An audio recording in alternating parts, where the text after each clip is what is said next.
పెళ్లి కూతురు తీసుకురావడానికి వెళ్తున్నాను. భయ్య లవ్ మ్యాటరా? అవును. మీరు ఏమనుకోపోతే నేను మీకు హెల్ప్ చేయొచ్చా? ఇంతకీ నీ పేరేంటి? లవ్ కోసం ఎంత దూరం వెళ్తా? నిన్ను పోస్ట్ లంచ్ రమ్మన్నాను. అవును, 4 o'clock వచ్చావు. నాకు 3ంటికి ఫోన్ చేయడం అలవాటు, చేసే వచ్చాను సార్. నా కూతుర్ని నీకిచ్చి పెళ్లి చేయాలంటే నాకు నీ గురించి, మీ లవ్ గురించి బాగా తెలియాలి. గురు, కొత్త టీం లీడర్ ఏంటి ఇంత కత్తిలా ఉంది? ఊరుకో, ఇక్కడ ఇంత పెద్ద కత్తి ఉండగా ఇంకో కత్తి ఎలా?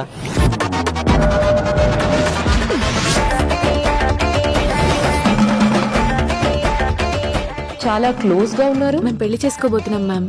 Love or arranged? Love marriage ma'am. Life లో నన్ను తప్ప ఎవరిని లవ్ చేయనన్నావు కదరా. ఏం సుడిగాడివిరా నువ్వు? ఒకే ఆఫీస్ లో ఎక్స్ ప్రెసిడెంట్. నిత్యాకి తెలిసిందంటే మీ ఇద్దరిని బతుకు జట్కా బండి ప్రోగ్రామ్ లో కూర్చోబెడుతుందిరా. రాజాల పెంచాను రా, ఇలా రోజా ముందు కూర్చుంటా. ఊరుకో.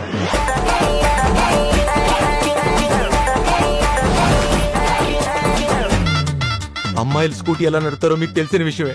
బ్రేకులు పట్టాల్సిన టైంలో 2 కాళ్ళు పెట్టి ఆపాలనుకుంది సార్. ఎందుకు అలా చేసింది?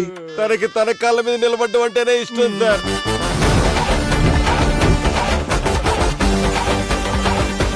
అది ఆ అమ్మాయి ఇల్లు, ఈ అమ్మాయి కూడా అమ్మాయి కట్టుకుంటుంది. ఆ అమ్మాయి ఈ అమ్మాయి కట్టుకుంటున్న ఇంట్లో ఈ అమ్మాయి ఉండటం కరెక్ట్ కాదు కదా. అందుకే ఈ అమ్మాయి వేరే ఇల్లు తీసుకుని ఈ అమ్మాయి ఆ అమ్మాయి ఈ అమ్మాయి తనే కట్టుకుంటుంది. ప్రాబ్లం ఆ అమ్మాయి అయితే మధ్యలో ఈఎంఐ ఎందుకు వచ్చిందిరా? ఈ అమ్మాయి కదా ప్రాబ్లం. పదనానా